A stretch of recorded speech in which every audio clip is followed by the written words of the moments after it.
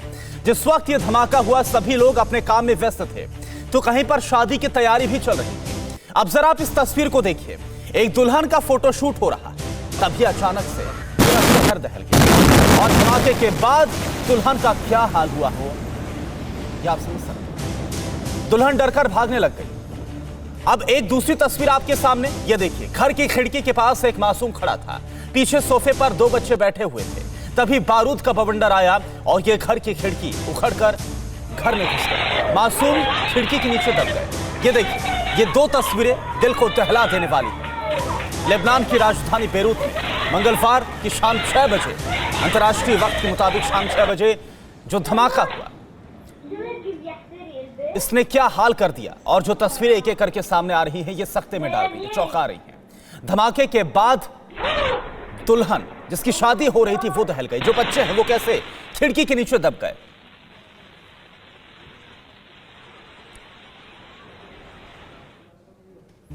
तो आज दुनिया तीसरे विश्व युद्ध के मुहाने पर खड़ी हो गई है। महाशक्तियां जहां आपस में टकरा रही हैं, वहीं कई देश दहशतगर्दी का दर्द झेल रहे हैं। बीते 3 दिनों में दुनिया के कई देशों में धमाकों और आग के गोलों की तस्वीरें सोचने पर मजबूर कर रही हैं कि आखिर 2020 और क्या-क्या दिखाएगा। पिछले 75 घंटों में दुनिया के अलग अलग देश धमाकों से दहल गए। मौत, मातम और तबाही की इन तस्वीरों को आइए बारी बारी से समझने की कोशिश करते हैं कि आखिर जीता जागता शहर, बाजार और रिहायशी इलाके कैसे मिनटों में कब्रिस्तान में तब्दील हो गए।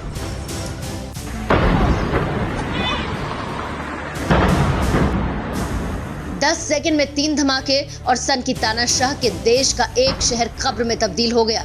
चीन की सीमा से सटे नॉर्थ कोरिया के हासियन शहर में सोमवार को उस वक्त धमाका हुआ जब रिहायशी इलाके में ब्लास्ट के साथ साथ आग की लपटें उठने लगी। लोग जान बचाने के लिए इधर उधर भागने लगे। भीषण धमाके ने कई लोगों को मौत की नींद सुला दिया। बताया जा रहा है कि गैस की टैंक में ये धमाका हुआ। दूसरा धमाका पाकिस्तान के कराची शहर में हुआ, जहां जमाते इस्लामी की एक रैली पर ग्रेनेड से अटैक किया गया। 33 लोग बुरी तरह से जख्मी हो गए। कई लोगों की हालत गंभीर है। देखिए मौका वारदात पर मंजर क्या रहा। ये मासूम मदद की गुहार लगा रहा है, लेकिन कोई इसे हॉस्पिटल पहुंचाने वाला नहीं है। इमरान के देश में इंसानियत किस कदर मर चुकी है, ये इन तस्वीरों से अंदाजा लगाया जा सकता है। अब ये तस्वीर देखिए, खाड़ी मुल्क यूएई की है। बुधवार शाम अजमान शहर के सबसे व्यस्तम बाजार में अचानक से आग की लपटें उठने लगी। देखते ही देखते जमीन से काला धुआं उठने लगा। आसमान काले धुएं से भर गया। ये तस्वीर जितनी भयावह है, उससे कहीं ज्यादा खतरनाक यहाँ का मंजर है। खाड़ी का एक और मुल्क बुधवार को आग के गोलों का गवाह बना। इराक के नजफ शहर में खाद्यान्न रखने वाला वेयरहाउस शोलों में समा गया। 20 वेयरहाउस चंद पलों में धुआं हो गए। आग कैसे लगी खुलासा नहीं हुआ, लेकिन मंजर देखने वालों का दावा है कि घटना स्थल से धमाकों की भी आवाजें आ रही थी। इधर अयोध्या में राम मंदिर की नींव रखे जाने के बाद पाकिस्तान में बेचैनी है। राम मंदिर से पाकिस्तान को मिर्ची लग गई। पाकिस्तान में ट्विटर पर लगातार मंदिर टॉप ट्रेंड पर रहा है। सोशल मीडिया पर कश्मीर पर भी बेचैनी पाकिस्तान में साफ है। पाकिस्तानी नेताओं की जमकर बयानबाजी कश्मीर को लेकर और मंदिर को लेकर सामने आ रही है। मंदिर और कश्मीर मुद्दे पर पाकिस्तान काफी बौखलाया हुआ, बेहद परेशान है और पाकिस्तान के प्रधानमंत्री इमरान खान के बयानों से लेकर वहां के बड़े राजनेताओं के जो बयान सामने आ रहे हैं और जिस तरह से पाकिस्तान में सोशल मीडिया पर मंदिर टॉप ट्रेंड पर रहा, इससे पाकिस्तान में बेचैनी साफ नजर आ रही है। हालांकि इन सबके बीच पाकिस्तानी क्रिकेटर दानिश कनेरिया राम मंदिर से काफी खुश हैं। दानिश कनेरिया ने ट्वीट किया है कि जय श्री राम, राम बुराई पर अधिकारों की जीत के प्रतीक है। राम मंदिर को लेकर दुनिया में खुशी की लहर है। दानिश कनेरिया की तरफ से यह ट्वीट किया गया। यह संतोष का महान पल है। दानिश कनेरिया ने कुछ इस तरह से अपनी खुशी को जाहिर किया।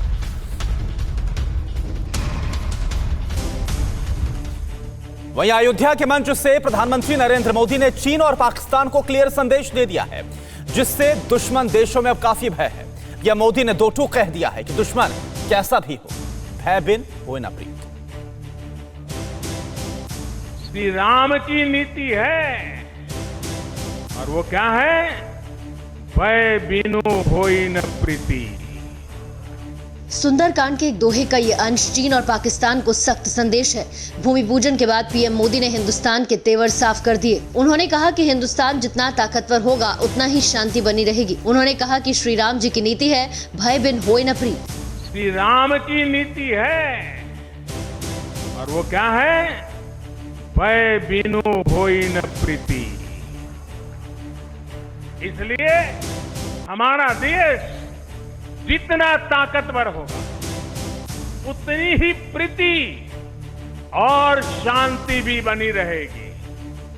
राम की यही नीति, राम की यही रीति सदियों से भारत का मार्गदर्शन करती रही है। इससे पहले लद्दाख में भी पीएम मोदी ने चीन की हिमाकतों पर करारा जवाब दिया था। उस वक्त भी उन्होंने शक्ति प्रदर्शन और ताकत को शांति और अमन का प्रतीक बताया था। हम वो लोग हैं जो बांसुरीधारी कृष्ण की पूजा करते हैं, तो हम वही लोग हैं जो सुदर्शन चक्रधारी कृष्ण को भी आदर्श मान करके चलते हैं। अब अयोध्या में पीएम मोदी का इरादा एक बार फिर विस्तारवादी ड्रैगन की तरफ था। उन्होंने भय और शक्ति को शांति के लिए अनिवार्य बताया और उस चीन को संदेश दिया जिसने पीएम मोदी के संबोधन से कुछ देर पहले ही जम्मू कश्मीर पर तल्ख टिप्पणी की थी और जम्मू कश्मीर में एक तरफा बदलाव को अवैध और अमान्य बताया था। पीएम मोदी के अलावा भारतीय विदेश मंत्रालय ने भी चीन को सख्त संदेश देते हुए आंतरिक मामलों में दखल नहीं देने की सलाह देकर चेताया था। वहीं श्री राम मंदिर भूमि पूजन पर ओवैसी की तरफ से भी बयान सामने आया। प्रधानमंत्री ने हिंदू राष्ट्र की बुनियाद डाली है, ये बात ओवैसी की तरफ से कही गई है। प्रधानमंत्री हिंदू राष्ट्र की बुनियाद डाल चुके हैं। ओवैसी ने यह बयान दिया, ये बेतुका बयान ओवैसी की तरफ से। आज का दिन सेक्युलरिज्म की हार का दिन है। ये दिन हिंदुत्व की कामयाबी के लिए याद रखा जाएगा। तो वो असदुद्दीन ओवैसी जो हमेशा से अपने बेतुके बयानों को लेकर जाने जाते हैं, एक बार फिर से जब श्री राम मंदिर की नींव रखी गई, आधारशिला को रखा गया, उसके बाद ओवैसी की तरफ से यह बयान दिया गया। देश भर के लोगों के सहयोग से राम मंदिर निर्माण का ये पुण्य कार्य प्रारंभ हुआ है। ना मस्जिद हो सकती है, ना मंदिर हो सकती है, ना कोई रिलीजियस प्लेस इस देश का सिंबल नहीं हो सकता। वो सिंबल हो सकता है किसी एक मजहब के लिए, किसी एक कल्चर के लिए, मगर वो इंडिया का सिंबल नहीं हो सकता। 5 अगस्त 2020 भारत के इतिहास का वो पन्ना बन चुका है जिसमें 500 सालों के संघर्ष के खत्म होने का किस्सा है। अब ये वो तारीख है जब प्रधानमंत्री नरेंद्र मोदी के हाथों करोड़ों राम भक्तों की सबसे बड़ी मांग पूरी हुई है। देश के मुसलमान भी इस शुभ तारीख के साथ हैं, लेकिन जिन्हें इनके बहाने अपनी राजनीति चमकानी है उनके लिए ये तारीख एक मौके की तरह है। ऐसे ही चंद शहरों में शुमार है AIMIM नेता असदुद्दीन ओवैसी, जिन्हें ना तो प्रधानमंत्री का अयोध्या जाना रास आया, न ही पीएम के हाथों श्री राम मंदिर की नींव डाला जाना सुहाया। ओवैसी जुट गए इसी बहाने मुसलमानों को डराने में। हिंदू, मुसलमान, सिख, ईसाई, बौद्ध सबने मिलकर इस मुल्क को अंग्रेजों की गुलामी से आजाद करवाया।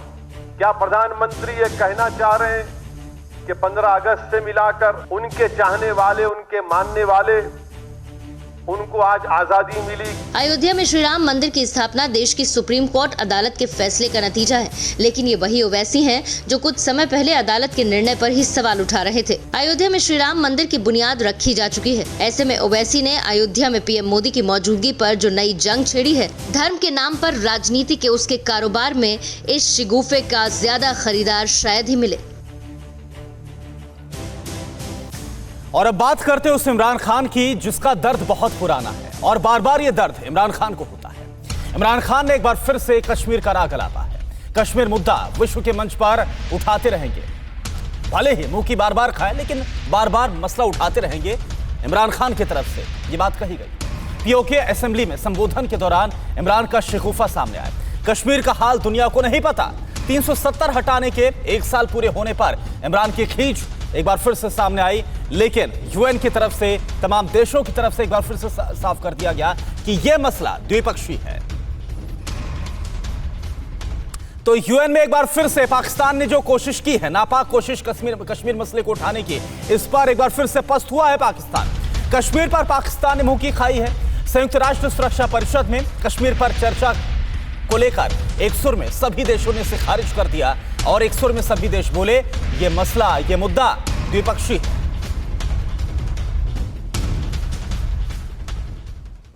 वहीं पटना के एसपी आईपीएस विनय तिवारी के क्वारंटीन पर लगातार विवाद जारी है। बिहार के डीजीपी ने बीएमसी पर सवाल उठाए। सुप्रीम कोर्ट के निर्देशों की अनदेखी का बीएमसी पर आरोप लगाया। सुप्रीम कोर्ट ने मामले पर गंभीर टिप्पणी की है। सुप्रीम कोर्ट ने क्वारंटीन करने को गलत ठहराया है, लेकिन इसके बावजूद बीएमसी ने उन्हें मुक्त नहीं किया है। अभी भी आईपीएस विनय तिवारी क्वारंटीन है।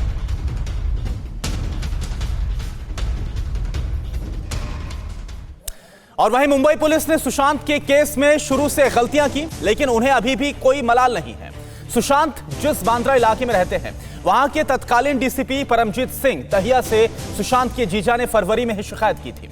खुद हरियाणा में आईपीएस ओपी सिंह ने सुशांत की जान को खतरा बताया था, लेकिन ना तब मुंबई पुलिस ने कोई कार्रवाई की और ना अब अपनी गलती मानने को तैयार है मुंबई पुलिस। टीवी9 भारतवर्ष ने डीसीपी दहिया से बात की तो ये अपनी ही कहानी सुनाते हुए मजबूरियां गिनाते रहे। टेलीफोनिक कन्वर्सेशन में इमीडिएटली उसके बाद उन्हें क्लियर कट बोला था कि आप रिटर्न कंप्लेंट दीजिए, उसके बाद ही कोई कार्रवाई हो सकती है। उनकी मंशा ऐसी थी कि उस लड़की को या उनके एसोसिएट्स को अनऑफिशियली पुलिस स्टेशन में बुलाया जाए, डराया धमका जाए ताकि मैटर रिजॉल्व किया जा सके। ये काम करने से हमने साफ तौर पे मना कर दिया। सवाल नंबर 1, क्या सुशांत की जान को पहले से ही खतरा था? सवाल नंबर 2, जानकारी मिलने पर भी क्यों चुप रही मुंबई पुलिस? इन दो सवालों से जुड़े दो किरदार बेहद अहम हैं। पहले परमजीत के जीजा और हरियाणा के वरिष्ठ आईपीएस अधिकारी ओपी सिंह, और दूसरे मुंबई के जोन 9 यानी बांद्रा इलाके के तत्कालीन डीसीपी परमजीत सिंह दहिया। फरवरी महीने में ओपी सिंह ने डीसीपी दहिया को फोन किया, बताया कि सुशांत की जान को खतरा है। मुंबई पुलिस ने कोई कार्रवाई नहीं की। टीवी9 भारतवर्ष ने डीसीपी दहिया से इसकी वजह पूछी। उन्हें बता दिया था आप रिटर्न कंप्लेंट देंगे, उसके बाद इसके ऊपर कार्रवाई होगी। रिटर्न कंप्लेंट मेरे पास आई नहीं। हम सवाल पर सवाल करते रहे, दहिया साहब एक ही रट लगाते रहे। बिना एफआईआर के, बिना ड्यू प्रोसेस ऑफ लॉ के कैसे पुलिस कस्टडी में रखा जा सकता है? उन्हें बता दिया था आप रिटर्न कंप्लेंट देंगे, उसके बाद इसके ऊपर कार्रवाई होगी। रिटर्न कंप्लेंट मेरे पास आई नहीं। वो क्यों नहीं आई वो आप पूछिए। मैंने बोला था आप रिटर्न कंप्लेंट दीजिए तो हम इसमें इंक्वायरी करेंगे। अनऑफिशियली कुछ भी नहीं हो सकता। फरवरी में हुए चैट में ओपी सिंह ने डीसीपी दहिया के सामने किसी सैमुअल मिरांडा और रिया चक्रवर्ती का नाम लिया था। इन्हें थाने बुलाकर पूछताछ करने की गुजारिश की थी। इन पर मुंबई पुलिस के डीसीपी ने क्या कहा, सुनिए। मुंबई पुलिस के काबिल अफसर परमजीत सिंह दहिया से सुशांत के हक में कार्रवाई की मांग कोई मामूली शख्स नहीं कर रहा था, देश का एक जिम्मेदार आईपीएस अधिकारी कर रहा था। लेकिन डीसीपी दहिया हालात की गंभीरता को समझने की बजाय कागजी मजबूरियां गिनाते रहे। और वहीं दिशा सालियान मामले की बात की जाए तो दिशा सालियान केस में सूरज पंचोली ने अपनी चुप्पी तोड़ दी है। मैं कभी दिशा से मिला ही नहीं, ये बात सूरज पंचोली की तरफ से कही गई। और मीडिया इस वक्त जो खबरें चला रहा है, ये खबरें चलाना बंद करे। मीडिया पर भी अपना गुस्सा उतारते हुए पंचोली नजर आए हैं। दिशा केस में सूरज पंचोली का नाम लगातार सामने आ रहा है और उसके बाद अब आखिरकार सूरज पंचोली की तरफ से चुप्पी तोड़ी गई।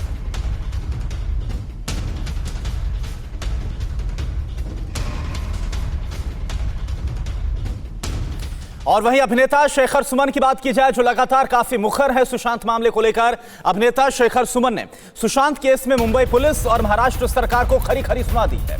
शेखर सुमन ने कह दिया कि सीबीआई जांच से सुशांत को न्याय मिल पाएगा। 100 सेकंड में आप देखिए कि शेखर सुमन ने रिया की भी किस हद तक खिंचाई की है अपने बयान के जरिए। खबर आप देखिए।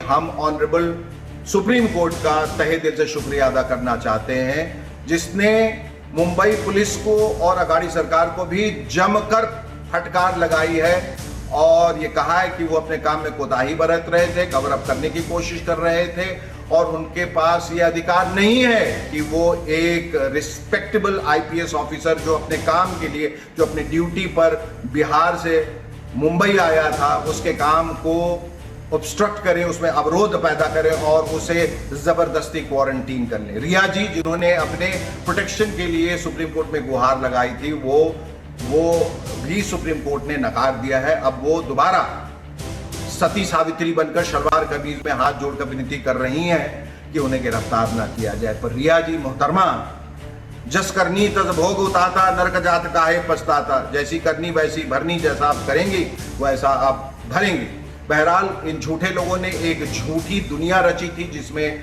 झूठे लोग, झूठी सरकार, झूठी पुलिस, झूठे रिपोर्ट, झूठी ईमान, झूठी रूह, झूठी आत्मा, झूठा वजूद, झूठ का पुलिंदा, झूठ की जमात, ये एक झूठी दुनिया जो रची थी, जिसमें हमें लगा, हम सबको ऐसा लगा कि हम कहीं न कहीं परास्त हो जाएंगे, गुम हो जाएंगे, लेकिन ऐसा नहीं हुआ, क्योंकि होइए वही जो राम रचि राखा।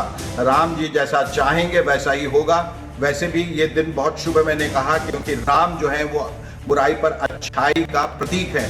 अन्याय के खिलाफ जो न्याय की लड़ाई लड़ी जाती है उसका वो प्रतीक है। तो आज वो न्याय हमें मिला, ये हम सब की जीत है, ये बिहार की जीत है, बिहार की भूमि की जीत है, बिहार के सपूत सुशांत सिंह राजपूत की जीत है, उनके परिवार की जीत है, लेकिन सबसे बड़ी जीत उनके फैंस की है।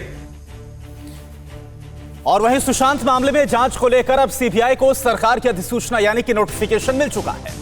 सीबीआई अब सुशांत मौत मामले की जांच शुरू करेगी, क्योंकि इस मामले को लेकर सुशांत के पिता के सिंह की तरफ से सीबीआई जांच की मांग रखी गई थी बिहार सरकार के समक्ष, और इसके बाद बिहार सरकार ने सिफारिश की है और अब केंद्र सरकार की मंजूरी के बाद नोटिफिकेशन अधिसूचना सीबीआई को मिल चुकी है और सीबीआई अब इस मामले में हर एक एंगल से जांच करेगी। इन सब के बीच सीएम उद्धव ठाकरे से पीएम मोदी ने की है बात। मुंबई बारिश को लेकर पीएम मोदी से बात की है उद्धव ठाकरे ने, और जो हालात इस वक्त मुंबई में बने हुए हैं, जो तेज बारिश और आंधी मुंबई में आई है, और इसके बाद कल से ही जो तस्वीरें हम आप लोग को लगातार दिखा रहे हैं, कैसे कमर तक मुंबई डूबी हुई है और वहां पर जो हालात इस वक्त बन गए हैं, इसे देखते हुए महाराष्ट्र के सीएम ने पीएम मोदी से बात की। मुंबई में आंधी और बारिश का अलर्ट 2 दिन तक और जारी किया गया है। मूसलाधार बारिश का अलर्ट जारी किया गया है। मुंबई, ठाणे और पालघर में रेड अलर्ट जारी किया गया है। सीएम उद्धव ठाकरे की लोगों से घरों में ही रहने की अपील है। बारिश के अलर्ट के बाद 15 एनडीआरएफ की टीमों को तैनात कर दिया गया है। तो मुंबई में 2 दिन तक मूसलाधार बारिश और तेज हवाएं चलेंगी, और इसे लेकर मुंबई, ठाणे और पालघर में रेड अलर्ट को जारी किया गया है। महाराष्ट्र के सीएम उद्धव ठाकरे ने लोगों से अपील की है कि वो घरों के अंदर ही रहें। मायानगरी पर आसमानी आफत। तूफानी बारिश से पानी पानी हुई मुंबई। सड़कें नदी में तब्दील, डूब गया अस्पताल, थम गई शहर की रफ्तार। सड़कों पर सैलाब है। तमाम इलाकों में 2 से 3 फीट तक या इससे भी ज्यादा पानी जमा है। पूरे मुंबई का यही हाल है। क्या सायन, क्या चेंबूर, कुर्ला और किंग्स सर्कल रोड सभी जलमग्न है। 2 दिन से हो रही लगातार बारिश की वजह से सांता क्रूज लिंक रोड पूरी तरह से पानी में डूब चुका है। पानी की वजह से गाड़ियां बंद होती जा रही हैं, जिन्हें धक्के मारकर आगे बढ़ाया जा रहा है, जबकि लिंक रोड पुल के नीचे की सड़क पूरी तरह नदी में तब्दील हो चुकी है, जिसकी वजह से नीचे की सड़क को बंद कर दिया गया। देखिए, ये जो सड़क है वो पूरी तरह से एक छोटी मोटी नदी के रूप में तब्दील हो चुकी है। और आप देखिए, लोग इसी सड़क के किनारे जो पानी आप देखिए इतना भरा हुआ है, लोगों को अपनी गाड़ी उनकी बंद हो चुकी है, लेकिन अब इसी पानी के अंदर से जाना पड़ रहा है। घुटने से ज़्यादा ऊपर तक पानी है और आप देखिए गाड़ी डूबी हुई है। उस तरह मैं आपको दिखाऊं, एक और कार बंद जो है, गाड़ी बंद है। साथ ही एक बाइकर जो है उसकी गाड़ी इस वक्त बंद हो चुकी है। और ऑटो रिक्शा आप देखिए पूरी तरह से पानी में, आधा जो रिक्शा का हिस्सा है टायर तक का, वो पूरी तरह से डूबा हुआ है। भारी बारिश की वजह से मुंबई का कोलाबा जलमग्न है। सड़क समंदर की तरह नजर आ रही है। पानी में सैलाब उठ रहा है, जिससे भारी भरकम कार जमीन छोड़ पानी में तैरने लगी। ये तस्वीर मुंबई वासियों को डराने वाली है। आसमानी आफत की वजह से जेजे अस्पताल में पानी अपना डेरा डाल चुका है। अस्पताल के अंदर 1 से 2 फुट तक पानी जमा हो चुका है। यहाँ मरीज की बजाय ऑक्सीजन सिलेंडर स्ट्रेचर पर नजर आए। घुटनों तक पानी भर जाने से मरीजों के साथ हॉस्पिटल कर्मचारियों की मुश्किलें भी बढ़ चुकी हैं। बारिश से लोग बेहाल है, परेशान है। बाढ़ का पानी सब कुछ लील लेने पर आमादा हो गया है। हर तरफ सैलाब के सितम से लोग करहा रहे हैं। कोई घर बार छोड़ने के लिए मजबूर है, तो कोई अपने अंदर दर्द का समंदर लिए जीने के लिए मजबूर है। बाढ़ बारिश ने कैसे लोगों को खौफजदा कर दिया है। 100 सेकंड में आप देखिए कुदरत का सबसे क्रूर कहर। देश के कई राज्य आसमानी आफत से कराह रहे हैं। उत्तर से लेकर दक्षिण, पूर्व से लेकर पश्चिम, मैदान से पहाड़, हर जगह हाहाकार है। जल प्रलय में सब लाचार है। इंसान जीने की जद्दोजहद में जुटा है और पानी जिंदगी लीलने में लगी है। तस्वीर छत्तीसगढ़ के धमतरी की है।